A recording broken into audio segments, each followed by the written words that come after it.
we're going to talk about keyboards in the blues, because that's where they belong. So I'm going to let everybody introduce themselves. We'll start out here. My name is Willie.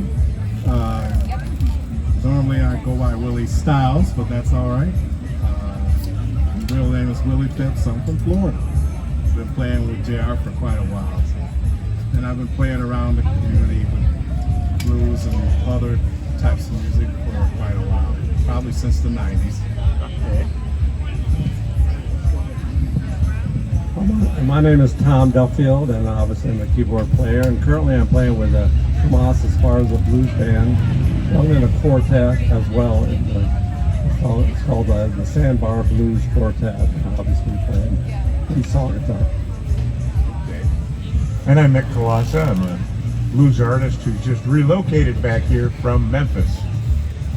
And there's some keyboard players down there. But let's talk about where keys fit within the blues, because blues, started out with first just vocals, and then fiddles and banjos before they discovered the Mexican guitar.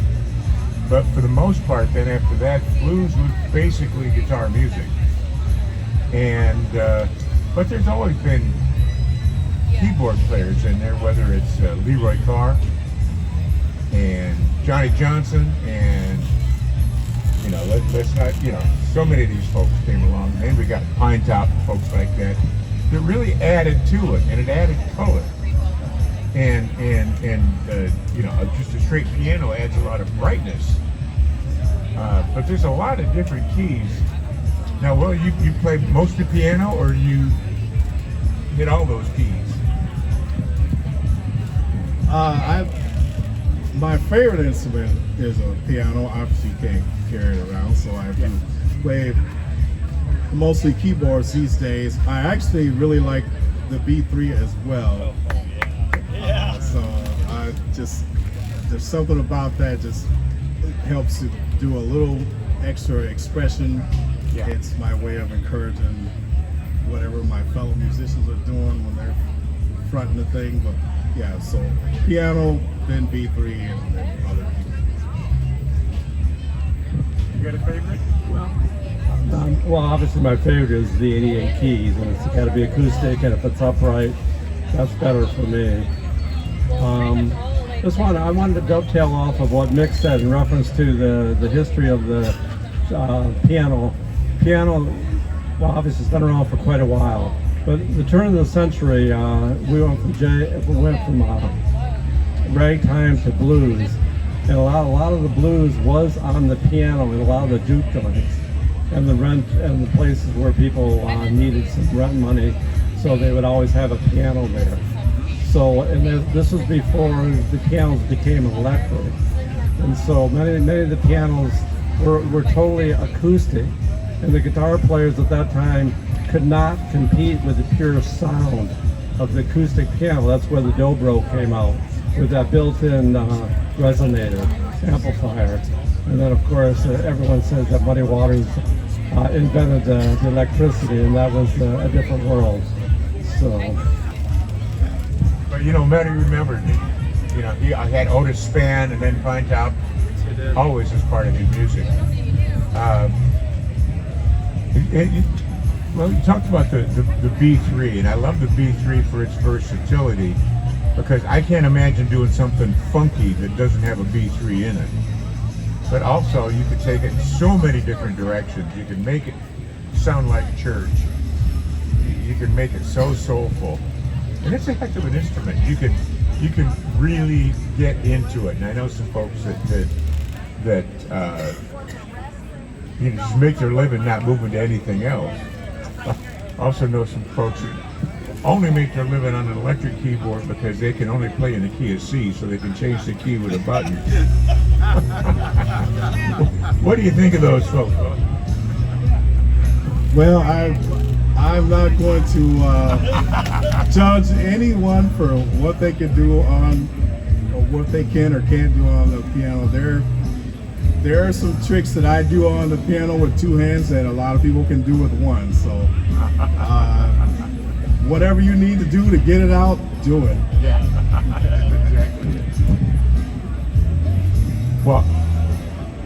For you, Willie, who was the most influential keyboard player in your life? Who is there one person you could say, this is the one who really took me there? Well, I'm going obvious on this one because this guy, Stevie Wonder, is my guy because he played keys, but he went through, like, when the synthesizer, when the clavinet came out, he was on board with that, and because of that, we had Superstition and Higher Ground. You know, when Kurzweil met him and they got along, he created a synthesizer just for him, and so he's been using that, and just he's moved with the technology and still make great music. Absolutely. I was fortunate to sit in on a recording session that Stevie did in Memphis because he came in a day early and I had the session, my studio booked, and they said, Stevie Wonder'd like to get in there. And I said, I'll pay for it if he'll let me stay. Right. and it's just unbelievable. They say that a band leader should be the worst musician in the band. That's damn tough for Stevie. Right. Well, have you got a keyboard player who has meant a lot to you? Well, I was, really would be Otis Spann. The moment that you hear Otis Spann on his own or with Muddy Waters, I mean, everything else stops and your whole world focuses in on Otis Spann. And so, matter of fact, I was doing some volunteer work at a coffee house, and we had reel to reel at that time, and there was just a collection of a lot of different kind of music on that reel to reel. And all of a sudden, one of the songs was with Otis Spann, and I literally stopped and said, who and what is that? And so that was my beginning of learning and being introduced to really Chicago blues, but the piano blues. It's always the Otis Spann. Good choice, and I got a chance to get to know his successor, Pine Top, and had some good times with Pine Top. One, I mentioned Leroy Carr earlier. Now, Leroy Carr was a blues piano player from Indiana in the 30s, and if you've ever heard the famous Robert Johnson song, Love in Vain, he stole that from Leroy Carr. Listening to When the Sun Goes Down, which came out 2 years before. And I mean, even the little hesitations in there, he just wrote different words. But that was Leroy's song, but you can find a precursor to almost everything Robert did. But I want to mention his piano playing in that kind of led to the way a lot of guitar players played afterwards.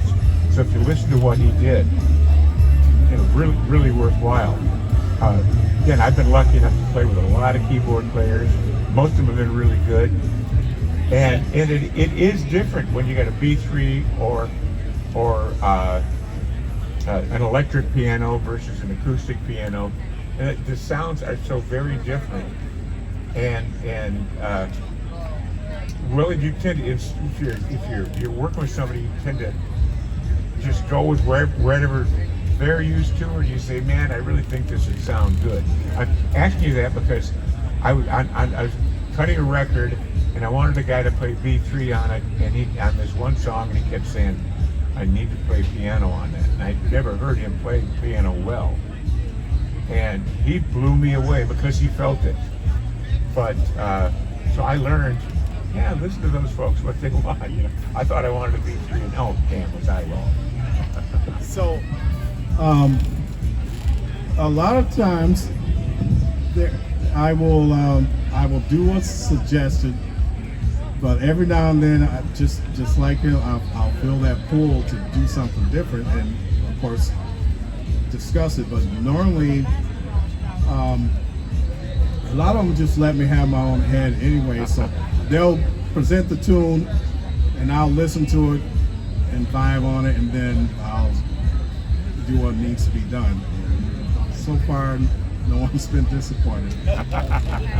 Knock on wood or whatever. Knock on wood. There's a B3 on that one. Yeah, right. You want to add anything to that? Or? Well, let me just add a little bit in reference to playing with others. Let me add another dimension to the world of piano. There are two kind of piano players. One where you have a two-handed piano player, and the other one is just the right-handed, because they have that wall of sound around them. And so if you spend time learning to play the two-handed piano, and you try to incorporate that immediately into other instruments around you, it may not work right away. Because one thing, you're playing the bass line, and you may already have a bass player in the band. And so all of a sudden, immediately you got the double bass going. Right. And that becomes pretty muddy. So right away you have to, that's the musical dance that you start with other musicians. Is you start to incorporate what you know versus what they know in that wall of sound. And one more concept is when we practice, it's a science. But the moment we start playing, it becomes an art.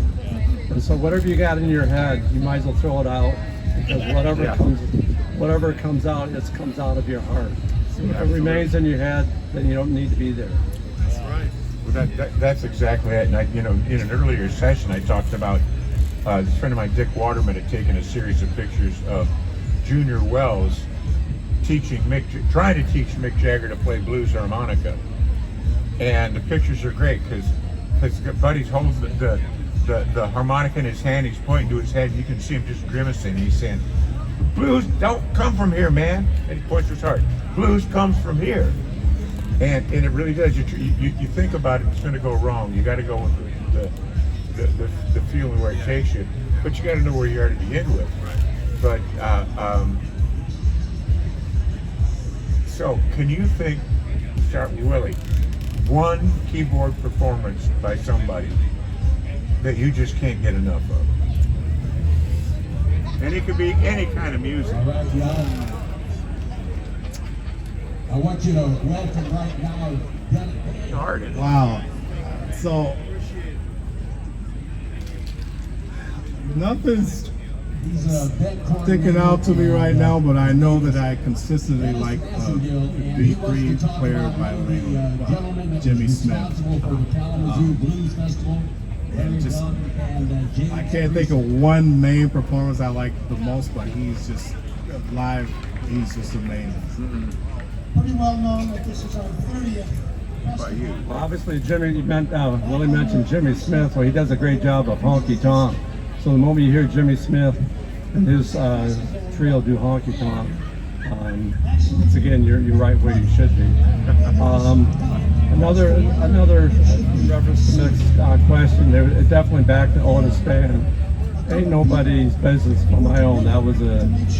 His rendition of that song is amazing. And there's another one of Spann's Boogie. So the moment you hear him playing by himself with that voice, that sets the standards for everyone else. He has done so many things. He arranged fundraisers to get enough money to keep this afloat. You got a good crowd here. Has anybody got a question they'd like to ask about keyboards, especially as they relate to the blues?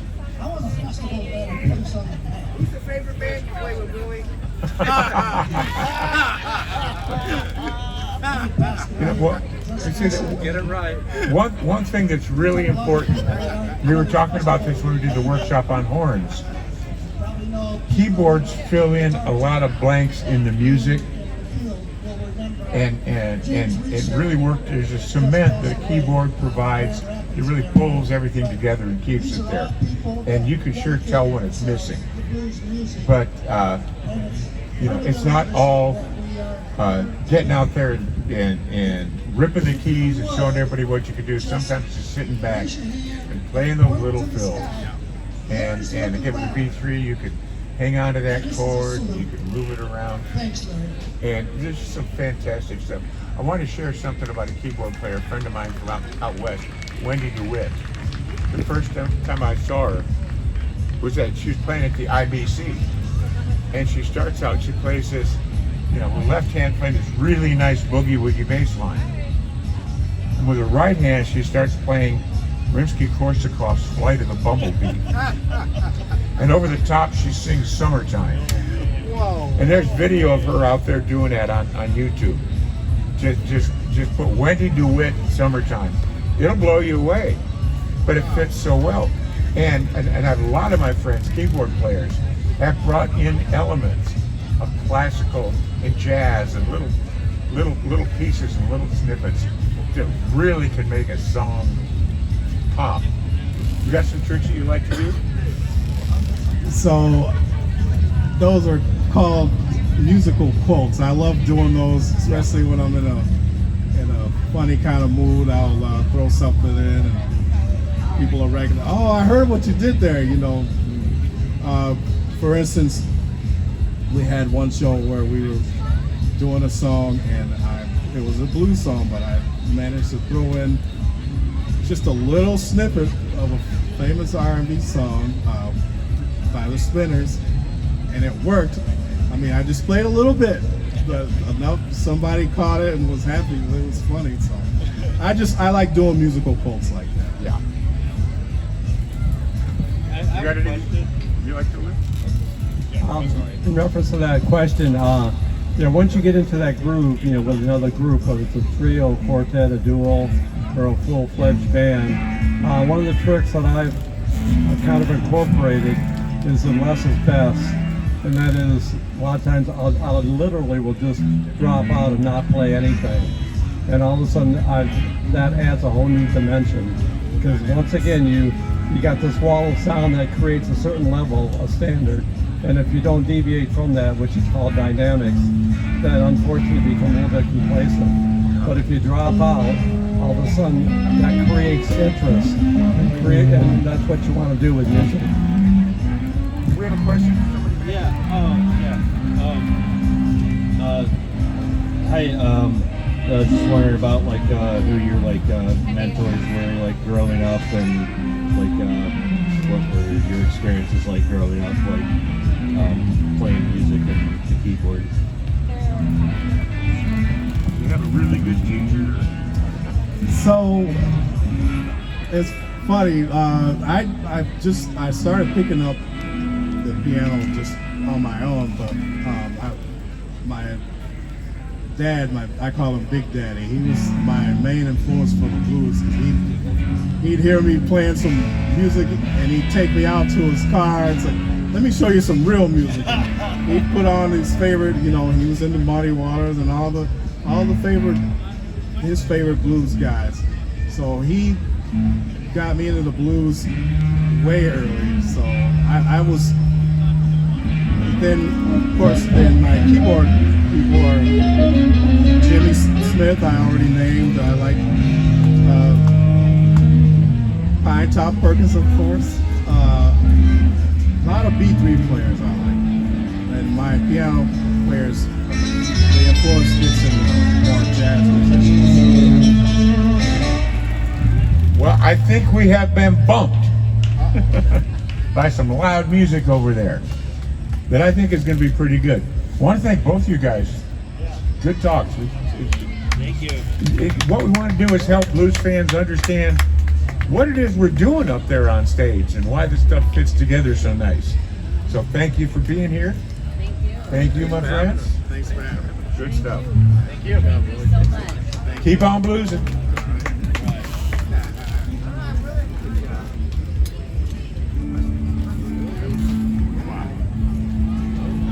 I didn't think you asked very much, sir. Yeah.